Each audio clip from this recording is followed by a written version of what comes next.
All right. I was just giving that bit. Took too long. All right. So here it is. Cool. All right. I just need to switch this to public, which it's done now. Cool. Awesome. Very good. So people can ask questions. All right. Awesome. All right. Welcome everybody to today's Frothy Fridays. Today's Frothy Fridays got Bean Lee Spice Rum. That's sort of powering today's one today. Special guest today. So I've been looking forward to chatting to Pip for a long time. So Pip, I'll get her to introduce herself, but Pip owns a company called Project Box, which is there to help businesses systematize and work on their processes to give them more freedom, working away from their business and using those processes to take the slack. Very lucky to have Pip on today. She's an absolute gun, and I would argue she's probably one of the most bubbly people in the industry. So yeah, very, very lucky to have her on today. But I'll get Pip to introduce herself because I obviously won't do it justice. But tell us more about yourself, Pip. Project Box and how you became the automation queen. Cool. So hey everyone, I am Pip from Project Box. I look at how people do what they do in their business. So as much as I am known for being the automation queen, it's also more about looking at the specific processes people go through to complete tasks, I guess, and then helping them to become more efficient and more effective in what they're doing and streamlining and then automating where possible as well. So Project Box has been around for 4 years now. We're in our 4th birthday week, which is pretty cool. Thank you. And it's just been something that's been continuously growing over the last 4 years as people are sort of starting to realize that a service like what I do exists now. Continue. You're right. No, okay. I was just going to say that, I think more than ever people are starting to look at what they're doing online, especially, but just their business in general, because everyone's been fundamentally shaken up by the process of by COVID and the fact that some people are working from home now, some people are working from the office and in between. So that's fantastic to hear. Let's get straight into it. I don't want to keep you too long, Pip, but so automating and systematizing a business, it can be especially daunting for established businesses. Especially businesses with established practices. I think of mechanics, places like that have been in business a very long time and have their processes, have had them forever. How would you suggest a business owner that's got one of these established processes, how would you, suggest that they sort of approach improving and modernizing what they do? Yeah, so there's a couple of really big ways you can go about it. One is if you've got the time to be able to actually block out the time to sit and look at this stuff. I put Project Box into Business Maintenance Week last week, which for me was doing the exact same thing in my own business. So if you can do it, across 1 or 2 days, then really taking that time to sit down and, like I said before, look at how you're doing what you're doing. So identifying what all of those tasks are and looking at exactly how things are happening, especially as business owners, what we think is happening by team members, like as a perfect example, may not actually be happening. So there can be some gaps in the communication, or the one thing I like to use a lot when it comes to systems is Chinese whispers. If people are coming and going, you'll teach somebody how to do it, but by the time you get to the 4th or 5th person down the line, it's not how it should have been at the start. So that's kind of the process that I normally go through with people, is to sit down and look at what tasks they're needing to accomplish and how they're going about getting it done. If it's something that you can't find, a good chunk of time to have a look at, then really just getting people to be aware of what it is that they're doing and maybe jotting down what those high level steps are. And then as you go about it, referring back to it and sort of getting other people to test it and make sure that it's working as well. Yeah. And tell us a little. It's interesting because I did see that come up, that you went into maintenance mode. Because I'm learning as much as everyone else today. I think we've had conversations about my online guy and our process, and like you said, we've been a benefactor of what's been happening as well, and we've grown really quickly. But tell me a little bit more about this maintenance mode. I looked and went, oh man, we need to do that. I just don't know how to go about it and what it entailed. So tell us what you did at Project Box. I did. So I blocked out a whole week in my calendar, which for some people was a little excessive. But doing what I do, I'm very over analyzing of how we deliver everything as well. So I blocked out the week, said there's going to be no sales calls. And then I pretty much had a list of things that I wanted to focus on. So for me, it was more about onboarding and offboarding processes. So how we're looking after clients, before they start working with us. And then looking more at the delivery of some new packages that I'd put together as well. So it was having a really clear plan before that week started to go, okay, on this day, we're going to focus on these things. On this day, we're going to focus on these ones. And don't get me wrong, there's been a flow-on effect from that where I've now got a task list like a mile long of things that I need to do and I need to fix. But I've also got something that I can work through now, because before that, they were like little nagging thoughts going, I don't like this, or this isn't working well anymore, or I want to improve on this. Whereas now, being processes and systems orientated, it's laid out in a really clear step-by-step fashion. Okay, as soon as I get half an hour, this is what I'm going to work on next. So it was just a great place to kind of build out those task lists for me. So what triggered you to actually go into maintenance mode? Is it something you've done before in Project Box, or was it just time to do it? It was mainly just time. So up until, the last 7 months for me have been a massive period of growth in Project Box. So prior to that, it was really easy to, if something was bothering me, I'd just stop and fix it. But the last 7 months has meant that we haven't been able to do that. So it just got to the point where I was not sleeping at night because I knew things weren't where I wanted them to be. So back at the start of June, I went, right, we're just going to block out time to deal with it. Yeah. Yep. Oh, awesome. And yeah, look, I think every business could do with doing something like that, even if it's, even if maybe it's not a week, but even they just use a day to like sit down and align everyone. A few of my clients, I could really see them getting benefit from spending a day or two and just going like, take a step back, actually work out the plan of attack, and then hit the phones again and start selling. The plan moving forward now is, obviously we needed that week because it was a massive stack up of things that I wanted to improve on. But moving forward, I'm looking at making it 1 day a month where we just spend 5 hours during the day. But throughout that month leading up to that, and it's all part of the systems culture and about building out continuous improvement. So if something's identified during that month, then noting that down somewhere. So when you have that day, you can then go and identify and address the problem. Yep. Yeah. So, getting back to the businesses, there's a lot of businesses watching. I think there's over 100 people on the stream right now. So yeah, it's got its place. I think there's a lot of businesses that know it's always something that's been in the back of their mind that they could be doing what they do better. But you don't want the trigger of that being something catastrophically going wrong before you start looking, right? So, obviously not everyone's in a position to maybe hire a consultant to help them through this process, and they're maybe looking at tackling it themselves, maybe doing one of these days to just catch up and reframe. So, what are some common mistakes that you see businesses make when they're trying to improve their processes and their systems? Yeah, trying to tackle everything at once. So generally when people go, I want to systemize, or I want to put, systems and processes in place, feeling like you have to do the whole lot in one go is so overwhelming that it just then never happens.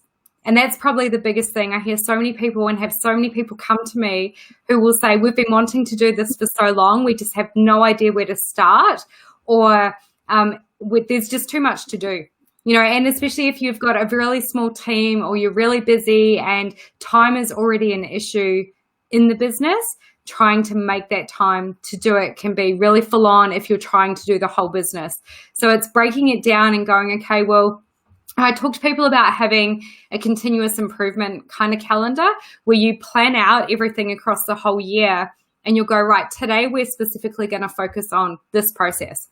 And it might take 10 minutes. That's a lot easier to find time for than trying to find 3 or 4 days to look at the whole business. Yep. Yeah. Yep. Okay. So that's a really good point. I think, it does look like a bit of a mountain if you haven't taken time, or you've got established, because a lot of the businesses I work with are established and, they see what we do online and go, oh, wow, look at all the processes and, it must be easy. But there's definitely a big mountain, unless you break it down into little steps. It's almost impossible to overcome. So like you mentioned there that, you know, breaking it down into steps. So how would a business actually go about, like, let's say for instance, they want to improve, you know, they don't have a CRM system at the moment. You know, at the moment they're just been using memory or what, you know, how would someone like yourself in the industry as a professional help a business break down that process? Okay, we want to implement a CRM system because we think that's the most important thing right now. Yeah. How would we go about it? Yeah, so when it comes to software, there's a whole bunch of questions that need to be asked. Jumping into, and something I see a lot is people will jump into social media groups and say, I'm after recommendations for the best CRM. But the problem is they all do things slightly differently, and everyone's definition of a CRM is different as well. So some people will be asking for CRM recommendations when it's actually a project management tool that they need. So the first step is to go through and identify what it is that you want that CRM to do for you. Like, be really clear on, we need it to do email marketing. We want to be able to track our leads. We need to be able to create notes and tasks against a client. And then working out what your budget is and what your numbers are in terms of how many people will be in the CRM as well, because budget and the number of people that you've got can really quickly blow out for a CRM too. Yep. Yeah. So it's kind of, you know, there is about 8 or 9 questions that I normally ask people when they come to me for a CRM, just to get some clarity around what it is that they actually need it to do for them. So with everything systems focused, I'm one of those people that I'm always about the outcome. It's what you need it to do for you. And that applies to both software and a process as well. You know, the process is all about the outcome that you're going to get at the end. And you almost need to reverse engineer everything to make sure that you're going to get that outcome. So the biggest failure I see, especially with CRMs, is people putting the wrong tools into place. And once you go, I suppose especially with a CRM tool, you know, there's a big time commitment to set it up and to get it off the ground and working. Yeah. If you find out halfway through that, wow, this is actually not a fit for us at all, you've already spent the time and energy, effort, and then you just try and you just try and make it work when really it wasn't the best fit. So that's definitely that's something I've seen personally, just even with what I do, because you know, coming from an agricultural background where sales was pretty black and white to this where there's a lot of stages, and it was like I used the tool I used traditionally and then went, okay, this isn't going to work at all. Okay, back to the drawing board. But that led us to ClickUp. That's led us to how we met together, like got connected.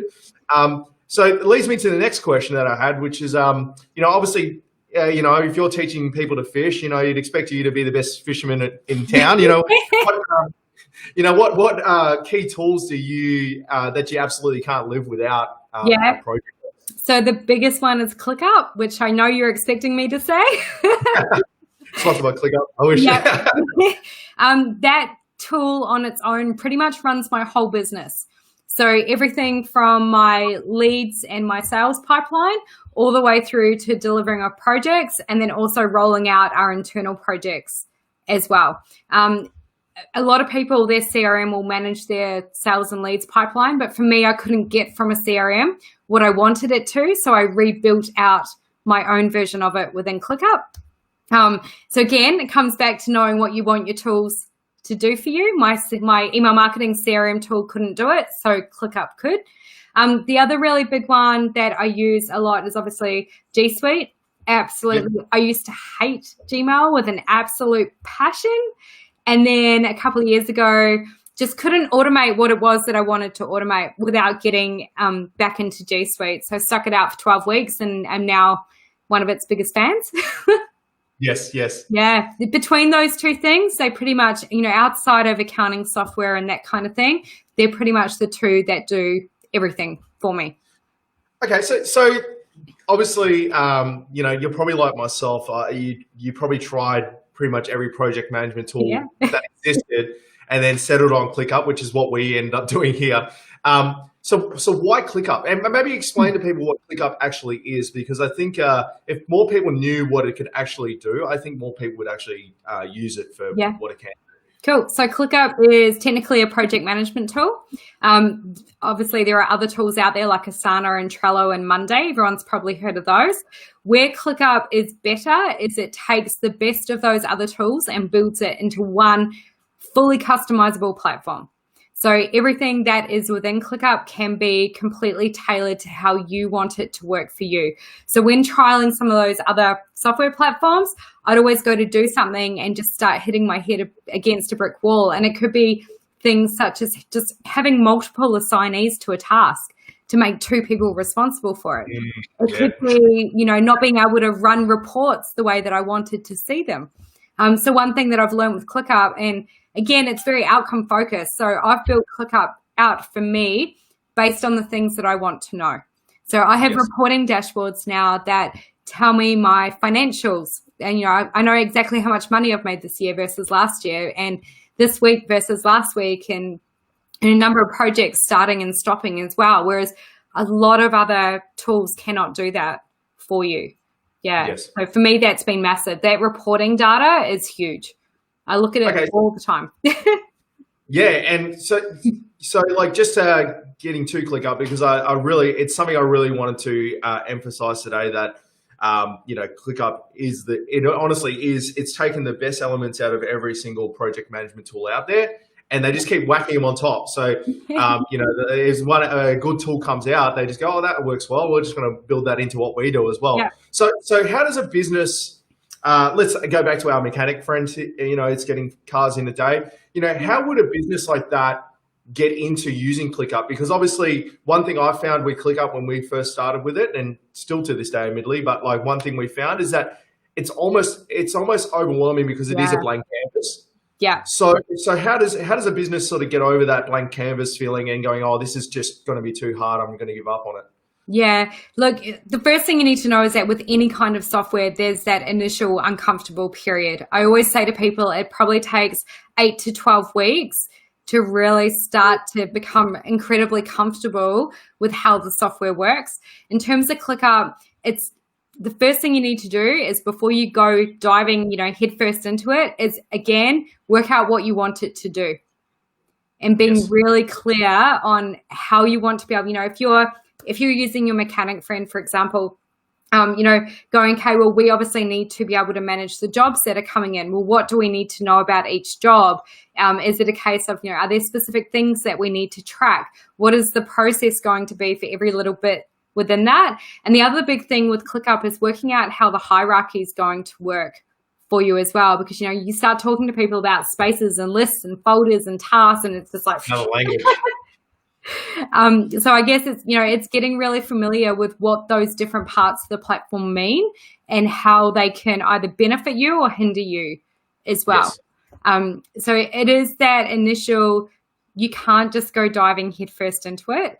If you want to, what I would suggest to people is to go in and load up some of ClickUp's own templates and get a feel for how they have potentially been setting up the system for different people. And then from there, you can just tailor it to how you want to work.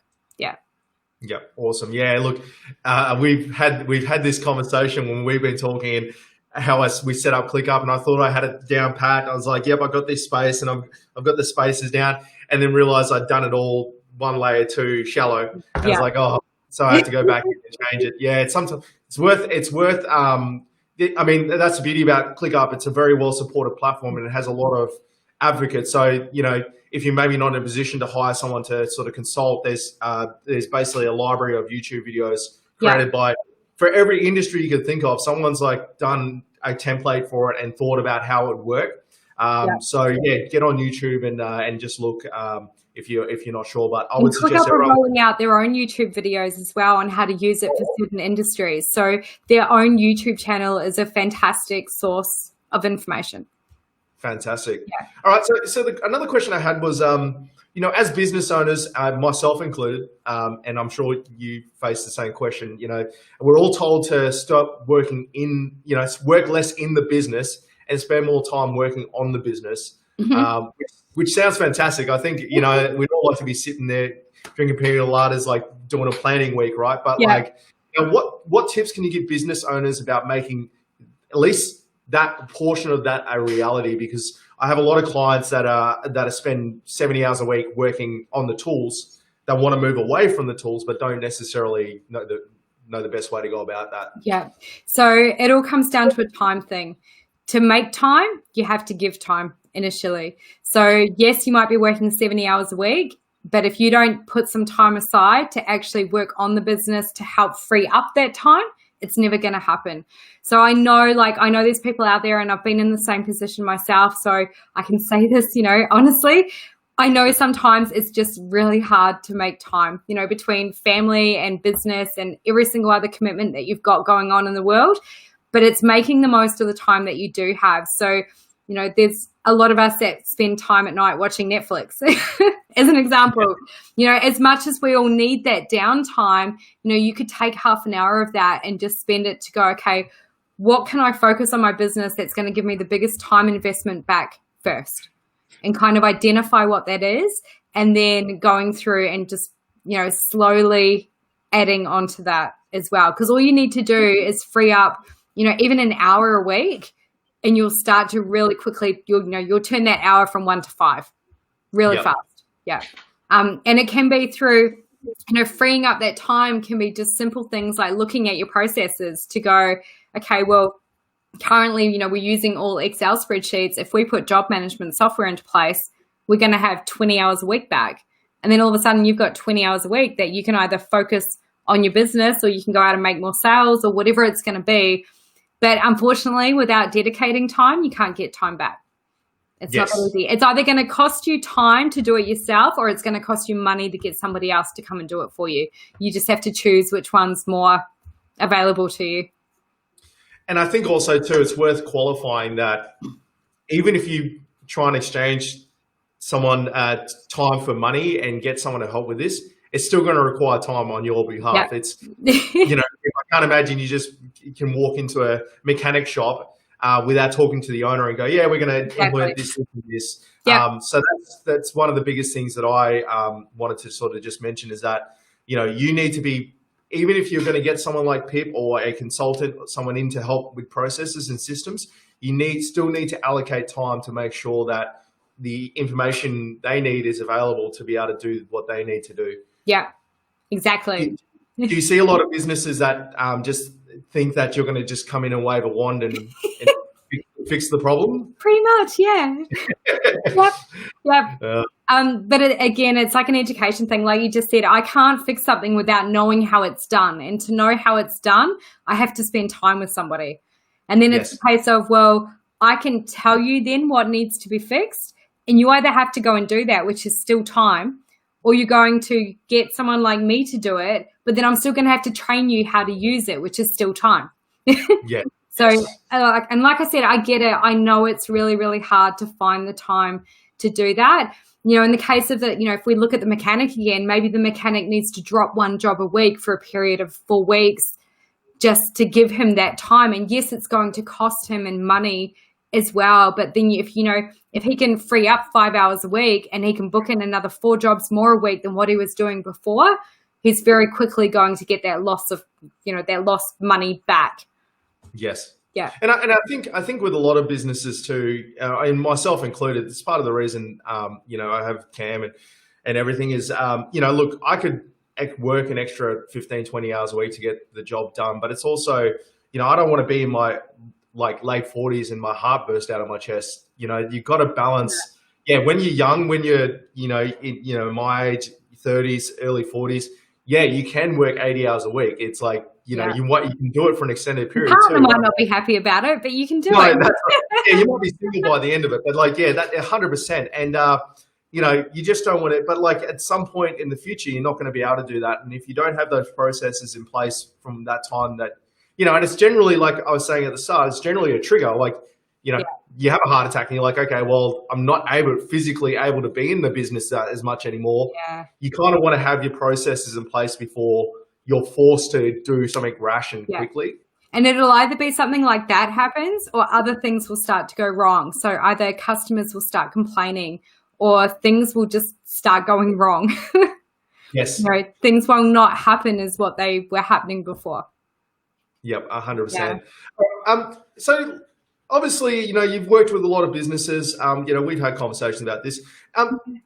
Could you share one of your success stories with us today? Yeah, definitely. So I guess one of the really big ones was an electrician in New Zealand, of all places, because my family's all over there. He was doing everything on Excel spreadsheets. So he was kind of the example I was talking about before.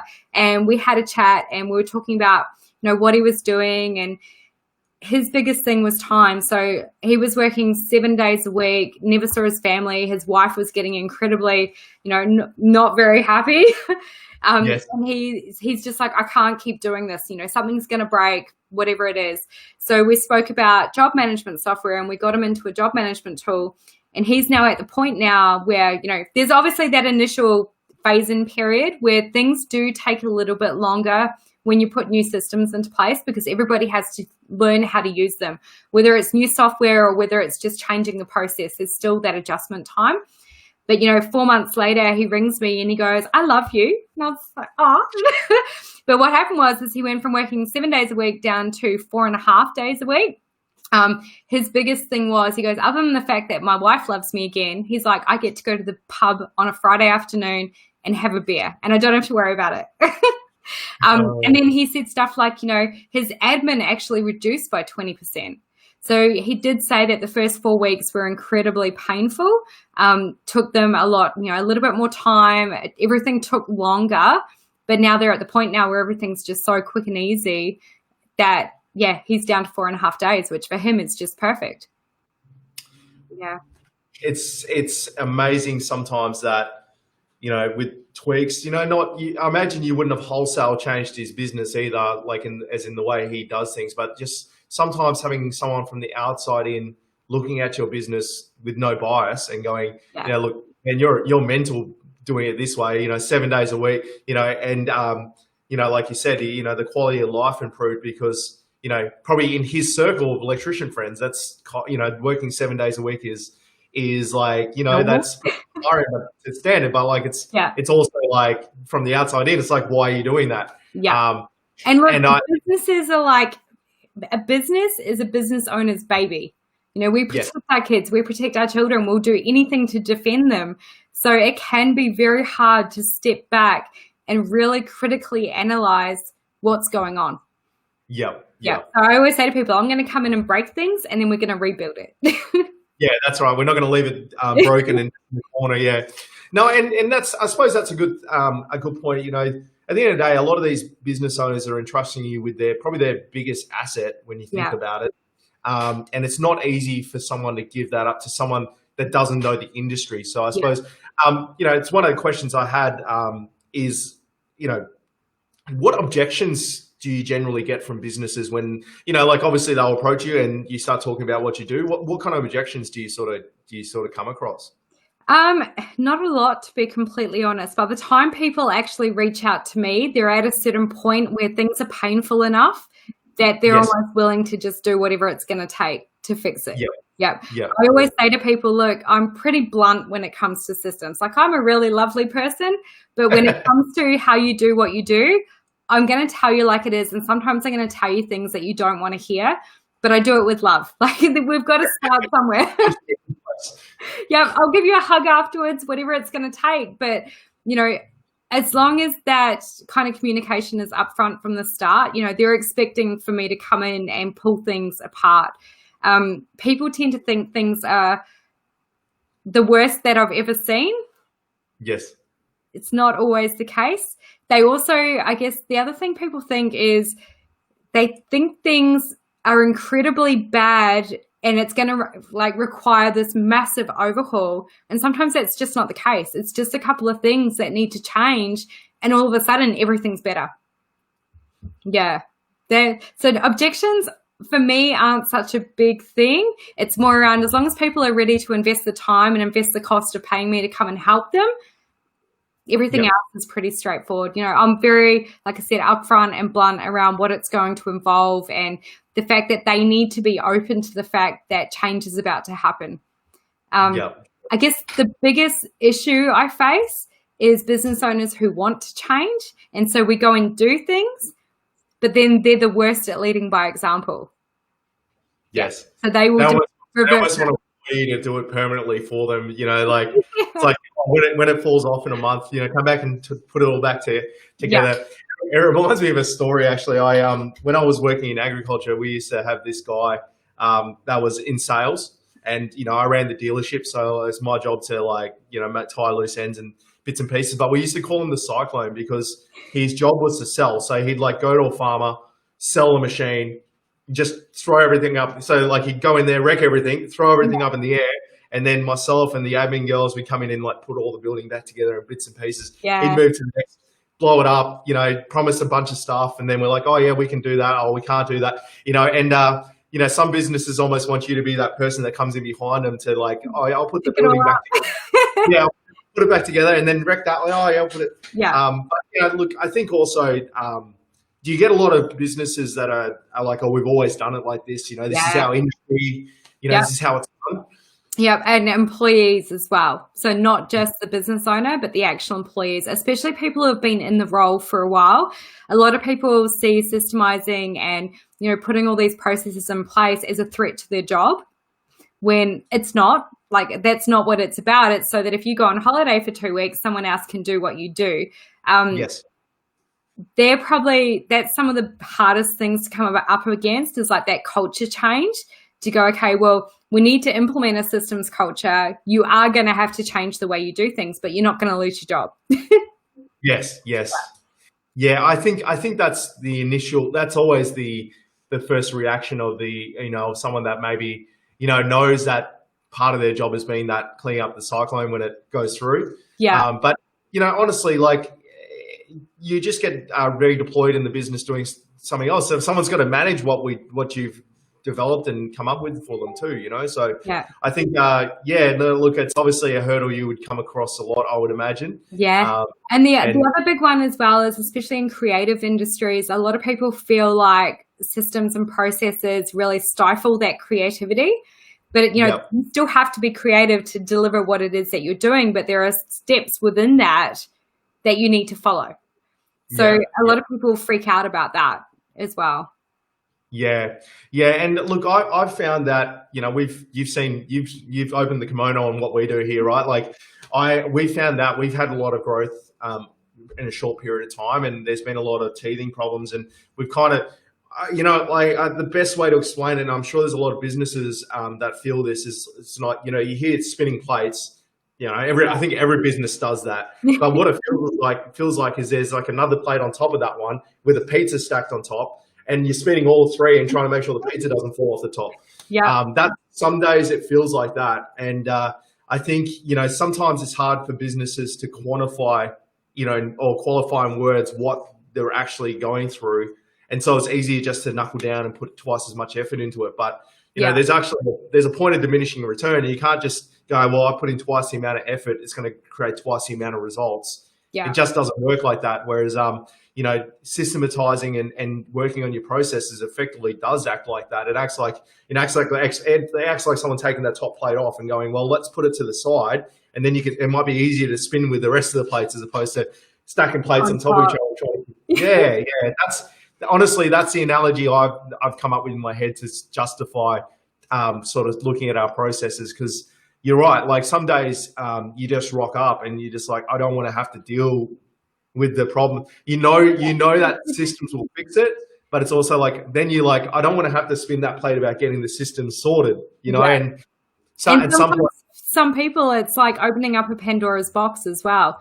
You know, you start fixing one, and then all of a sudden you start identifying the gaps that lead into other ones as well. So it can be incredibly scary to go, let's just fix this.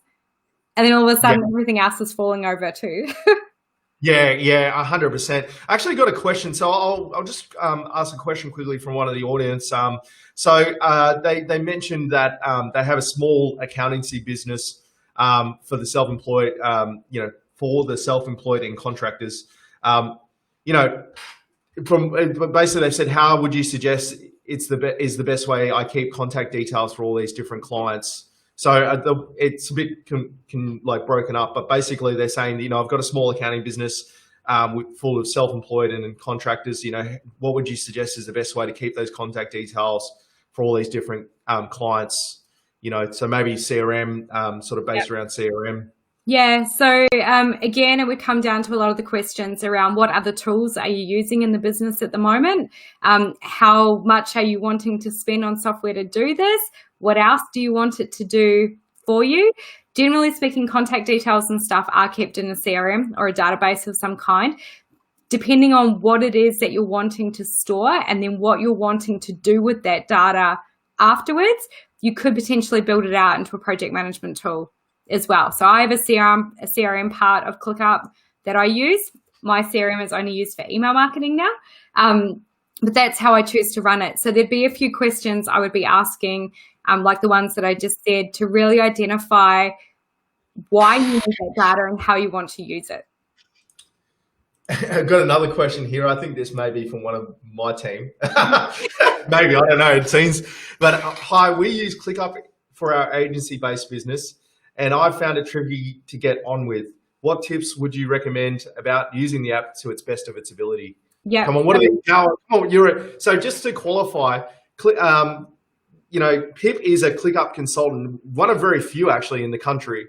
So like ClickUp actually, correct me if I'm wrong, but ClickUp actually puts your name forward to people that are corporate wise that are trying to learn how to use this and things like that. So, she's got the inside lane. She's in the inner circle. So come on, what are these power user tips? What is someone that knows that has been entrusted by ClickUp to teach other people how to use it? Yeah. What are the power tricks the power users do? So making sure you've got that hierarchy set up effectively to start with, and then creating, so ClickUp's really flexible in the way you can view things. So it's making sure that you've got your views set up in a way that you want to see the data. So it comes back again to that outcome. What do you want to see? And then finding a way to build it out. I can tell you now, ClickUp can definitely be built out to be easier to work with. But again, it goes back to that question of what is it do you want to see? So even being able to use dashboards, maybe you hate filtering through different lists and folders and workspaces and everything else. So go and create a dashboard that gives you exactly what you want to see. I tend to look at a dashboards a lot more than I do the internal ClickUp platform. Okay, so for those who aren't aware, you can actually build it. You know what? Yeah, I'm just going to quickly show my screen for a second. It might be easier to qualify what we're saying. Yeah.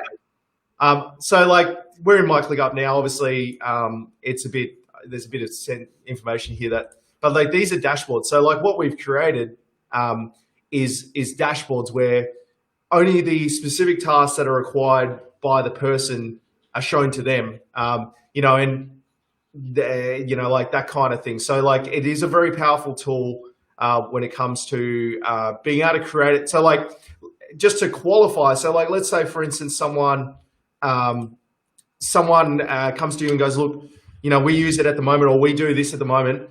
I would love, if I could build anything, I would love to be able to see my profit. This you sort of unpackage what they're saying, and then build and like help them get to the point where they can do that. Yeah. So for example, it's like what you were saying with profit, there would have to be fields built into a task to put in obviously what you're charging for a job and then what all your expenses are as well. Yep. And the dashboard can go and calculate what the profit might be.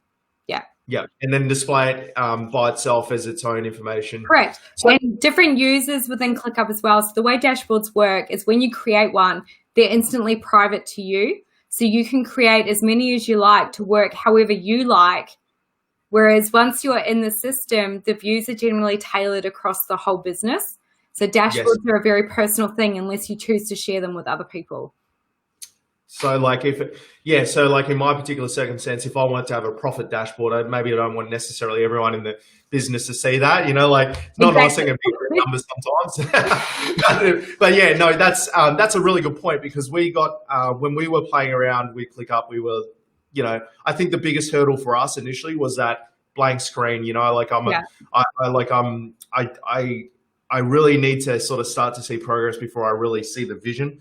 And in that particular circumstance, I was like, oh my God, like, how do we even go about setting this up? So, I just want to, sort of dig into the weeds a little bit with this. So let's say, let's say I am this brick and mortar business, and I'm like, okay, I'm ready. I'm actually ready. I've had, like I said, I've had this heart attack, or I'm slowly pulling away. I need this business to be less reliant on myself. So they come to you. You would sit down with them, talk to them about, what they want to achieve, what they do at the moment. Yep. And how they do it. And how they do it. That's where like the power lies in everything, is how everything is happening. The how and the outcome. What happens then? So you've had the conversation about, how they want to go about it, what they want to achieve. What sort of happens then? Let's say money's no object. We're not talking about money at the moment. It's just you want to get the best result for a business. What would sort of generally be the process? So generally speaking, the first thing we do is we actually go through and process map everything. So we look at that how. We look at what all the steps are that you're taking to complete each task. We map all of the technology or the software that you might be using to help you with that. And then part of that process is that I will go through and analyze everything and kind of review it for efficiency and for effectiveness, and then build out an action plan on what the next steps could look like. For some people, it's simply a case of, they just need to document this stuff to force the consistency within their business. Other people, they need, like the electrician in New Zealand, need full software to really help manage that. For some people, it's putting in place a tool like ClickUp, which is going to manage their internal tasks. There's so many different things that can come out of that. Some people are wanting to sell, or they're wanting to franchise. So we actually take all of those high level steps and then start to break them down into how to actually complete each one of those individual steps, so that you've got, a list, like a task that has a bunch of steps you need to do to complete it, and then some kind of supporting video or document that's going to show you how to do each one of those tasks. That's kind of like the long-term goal for every business, is to get to that point where anybody could walk in and you go, here's how to do it, and they can watch a video or walk through the steps and get the exact same outcome as what you can. That's really fantastic. I never thought of like selling your businesses, but that's probably, that would add a lot of tangible value to the business you're trying to sell. Standard operating procedures are huge when it comes to selling your business, because you need somebody, someone who's buying your business doesn't want to then have to employ you for a year while you teach them how to do everything in the business. You can literally, with a fully systemized and documented business, sign the sale paperwork and go, see you later, and leave them to it. Yeah, I think a lot of businesses underappreciate the value of that, because it's, a lot of secret sauce ends up going to the grave with a lot of these business owners. And then it's continuity as well. Of, like, you don't know what's going to happen in a week. You could just get hit by a bus tomorrow. Yeah, exactly. You take that stuff to the grave with you and no one knows it. That's how businesses fail, even very large businesses. I can't tell you the number of jobs that I started back when I was still working full time, where you would start a role, and I'm talking like really specialized roles, that you get one day of training, and I sit there the day after going, I have no idea what that person said. Like, there's no reference material, there's nothing. And, one of them, I was working for an international education provider, and I spent a week on the phone to customs and immigration trying to sort out how to get students into the country. because the other thing is when somebody who's been previously doing a role trains the person who's coming on board, they train them as though they already know what they're doing. Yes. So there's like a lot of missed communication in there around the why we do things like we do. Or, it's one thing I could come in here and teach you how to use, the software that you're using, but you also need to know why and what the on-flow effect of, like, if you take a certain action, like if I click a leave button now, what effect that's going to have on everything else as well. Yeah. So having like those really, really detailed processes can help a lot with that kind of stuff. Yeah. It's just like pulling teeth though, Yes. My mechanic mate, I'd be like, the process, oh, well, we just do it this way. Oh, okay. Well, there's one tooth, next tooth. Yeah. But that's why, people hate me because I'm like, no, you actually need to tell me, start at the start, walk me through how you're doing it. And quite often people clam up because they do it so naturally and it's such second nature, they don't even realize what they're doing. So to try and extract it out becomes difficult as well. Yeah. And a lot of people, like, because, something we did is like, we've started recording screencasts of what we do and things. And Awesome. not everyone's, because I hate typing, but like, not everyone's comfortable in front of a camera. Not everyone wants to type. You have like the best and worst job on the planet simultaneously, I think, depending on the client. But but what do you enjoy about it? Like, obviously you've chose this as your career path, and to your business. What do you really enjoy if you about helping businesses with their systems?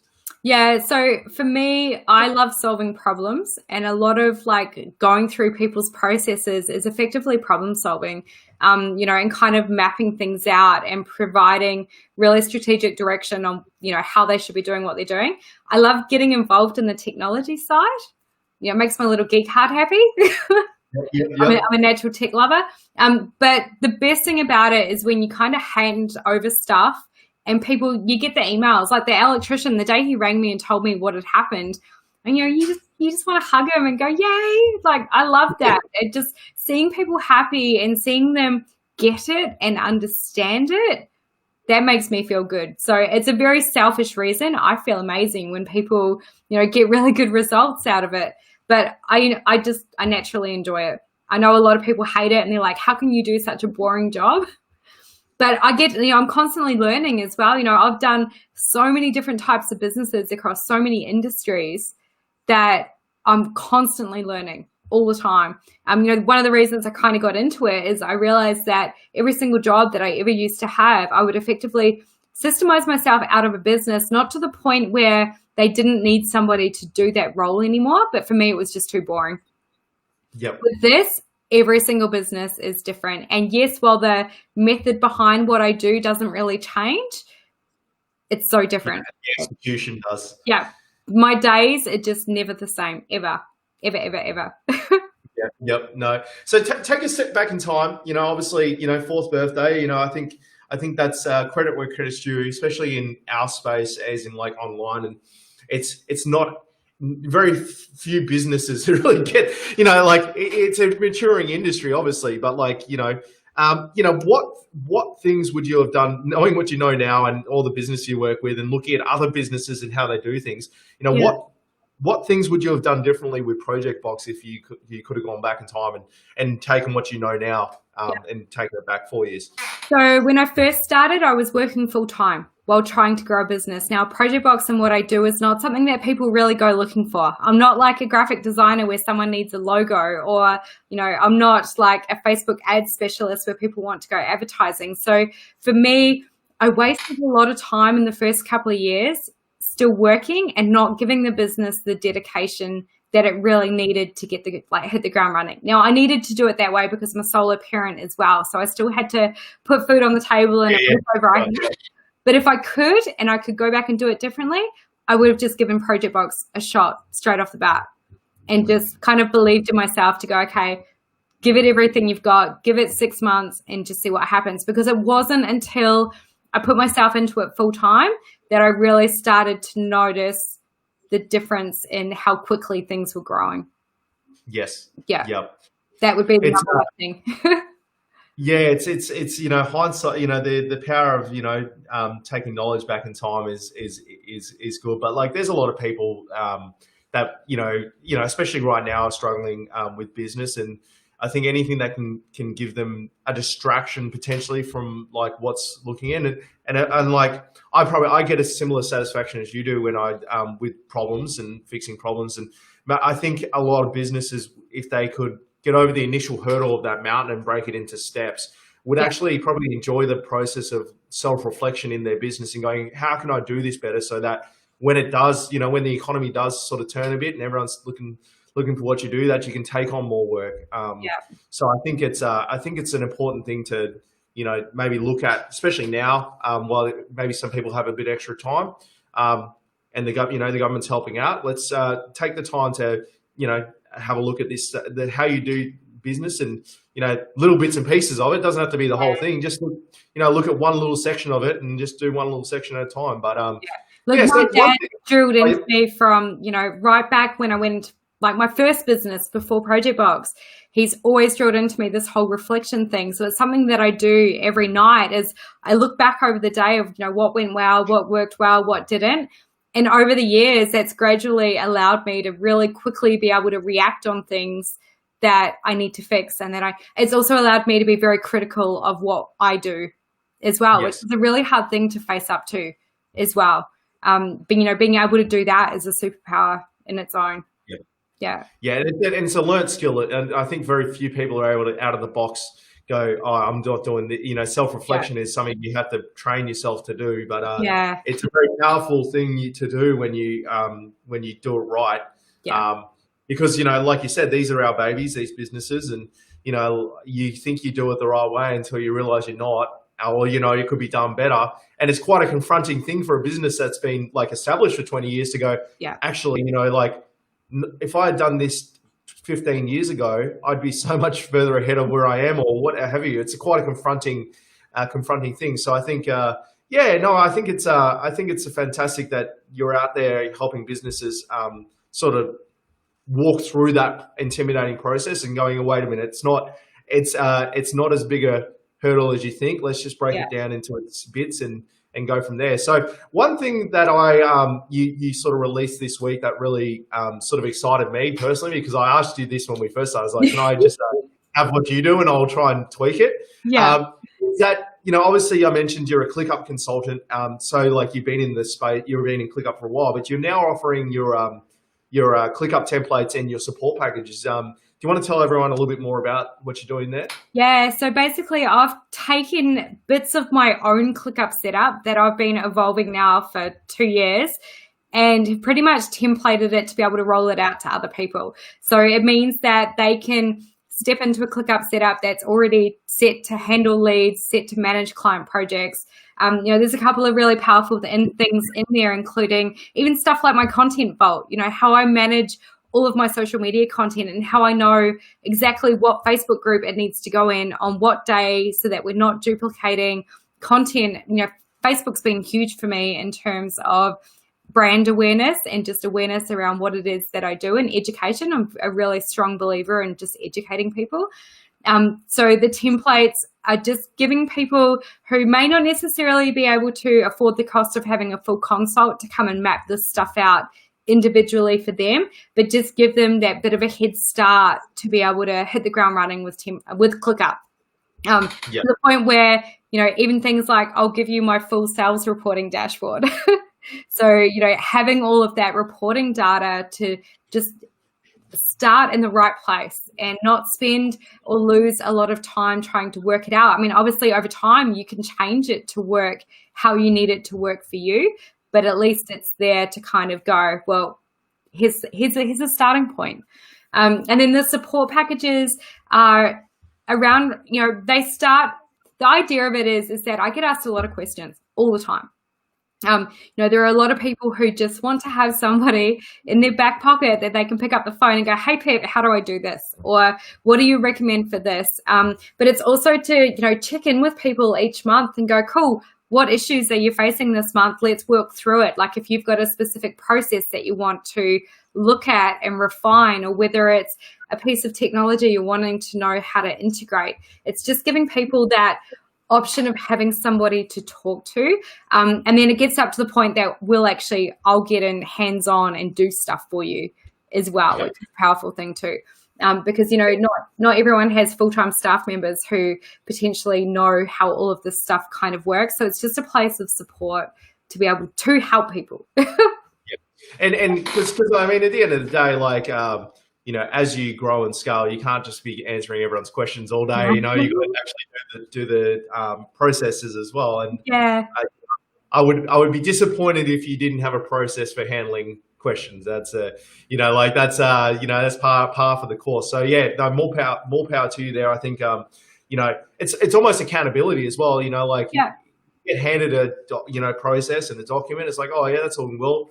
On to the next fire that's appeared. So some people use it like that. They're like, okay, well, this is what we discussed the first month. When we check in next time, where are you at with this stuff? Why haven't you done it? Like, what's working? What's not working? What do we need to do as homework? It's not business coaching. It's not helping people to grow their businesses, but it's more around the tangible stuff, like what you can actually be doing on your systems, which long term is going to allow all that other stuff to happen. Yeah, 100%. Yeah, I'm guilty of that. We we got our feedback, and it's like, oh, okay, well, on to the next website, and it's like, and you could charge $100,000 for something, and there'd be still people that'd be like, oh, on to the next Spotify. It's not about the dollar value; it's about the priority of the issue. But like, I think having a little bit of accountability, I think that's what it is. It's accountability. Exactly. Going, wait a minute, you paid good money for this. Why don't you actually go ahead and do something about it? Yeah, exactly. So obviously, I think I think everyone can. Oh, actually, we do have one more question. I just wanted to ask. It's going to be a bit hard to answer, I think, but it's worth asking. So I had someone ask, "Hi, we'd love to know what is your number one tip of all time for streamlining a business?" Know how you are doing it. You cannot streamline without knowing how you're doing it right now. Oh, there you go. That was easy. You've been practicing that question. No, but it seriously is. Like, you can't fix something without knowing how it's being done right now. So there are so many tools and techniques and things out there that are going to help you streamline, but you need to know what it is that you're trying to streamline to start with. Yes. Yeah, I think that's a lot of the problem. Even what I've faced it is like you said, some people just do it instinctually and just kind of, like the plumber knows how much torque to put on a tap when they're turning it because it's, they've just done it so many times. But, but the apprentice first year plumber doesn't know that. And, that's, so I think that's, it's something we've definitely been working on because I'm a very, when I work, especially with the marketing side, I'm very field-based and feedback-based. But what we're finding is you can't actually process systematize good sections of it. Yeah, some is that like that artist putting a brush stroke here, but like a lot of it is just systems. And I think that's again one of the hurdles is I think a lot of businesses haven't actually given it thought on how they go about it. They just know how to do it. They just do it. Yeah, and most employees are exactly the same. Think about it in terms of when you drive a car. Right? There is actually a system that sits behind driving a car. You sit in there, you put your seatbelt on, you change all your mirrors, you put your gear stick on. You don't know how to do that at the start. Now, you can make that more efficient. You could jump in without putting your seatbelt on. It's not legal. Don't recommend it. But, without kind of clearly knowing what those individual steps are, you can't change anything. You could try and do the whole thing from scratch, but you're kind of going to sit there and go, well, I'm so used to doing it like this. You can't just quickly develop a new way of doing things. Yes. You look at what you're doing now. Yeah. Okay, so I've got one more question for you, and then we'll see if there's any other questions, and then we'll wrap up. But my one question is my own personal question is: where does Pip get her information from? What are your favorite podcasts? What do you like to listen to, and where do you get your information from? Yeah, it's generally because this is really bad. I don't actively listen to anything in particular. It's normally because I'll have a question or I'll come across something or I'll just go, like, I'm a really curious person. So as soon as something bugs me, I will just go looking for an answer. Now, whether that means listening to a podcast on it, whether it means finding a book to read, whether it's, finding a news article or whatever it is, I will jump into Google and just go and search something. Yes, yeah. Oh, it's just how I work. Like, if something piques my curiosity, I'll go and find an answer to it, or I'll find something that's going to allow me to do that. Like, technology for me, I always tell people it's like crack. Like, I will find new technology and I'm gone. the geek out on it. Yeah, and that's a hard thing as well. I've had to learn to really pull back on that. But again, I want to be able to do something. I will go and find something to be able to do that. Yeah. And it's just a lot of self-education and knowing how to find the answers to what it is that I'm looking for as well.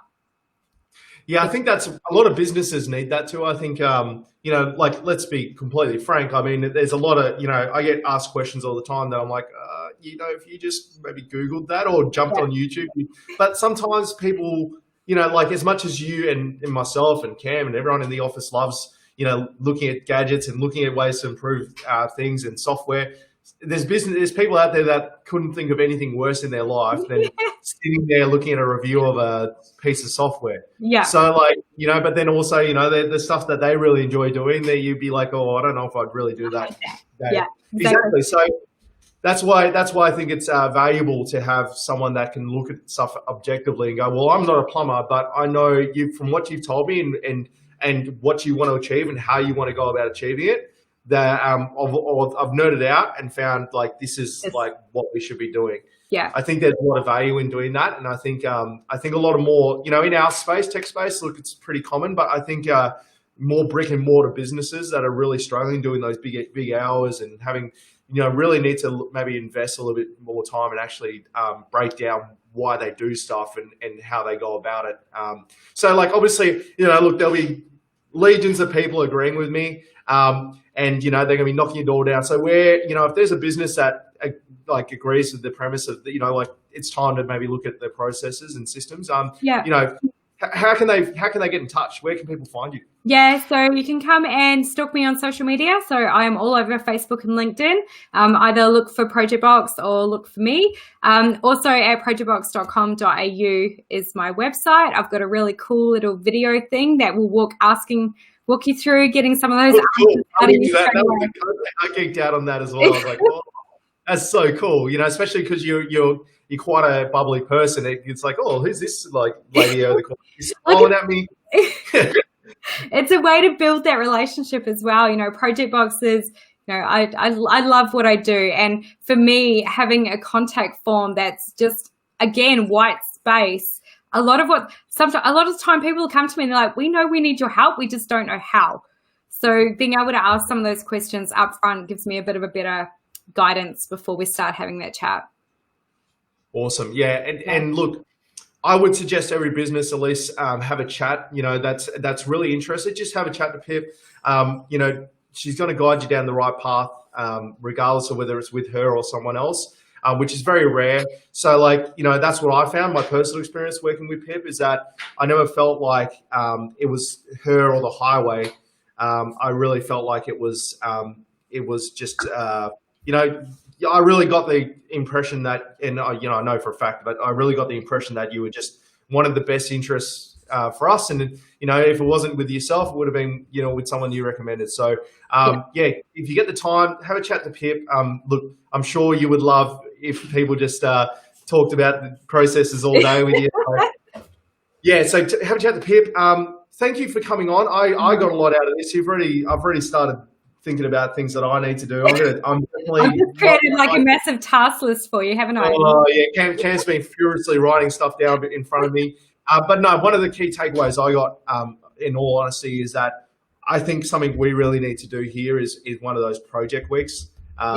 We just haven't been able to catch up, and just the fact that again, it needs to be reiterated that how you do things is more important as doing them, and taking the time to actually do that, it will show dividends in the future. So I got a lot out of this. So thank you for taking the time to chat to me today, and hopefully other businesses out there got a bit. We held it steady to about 35 people. Awesome. So yeah, which is that's a record. That's a record for this little channel. So thanks once again, and everyone enjoy the rest of your weekend. And happy Friday.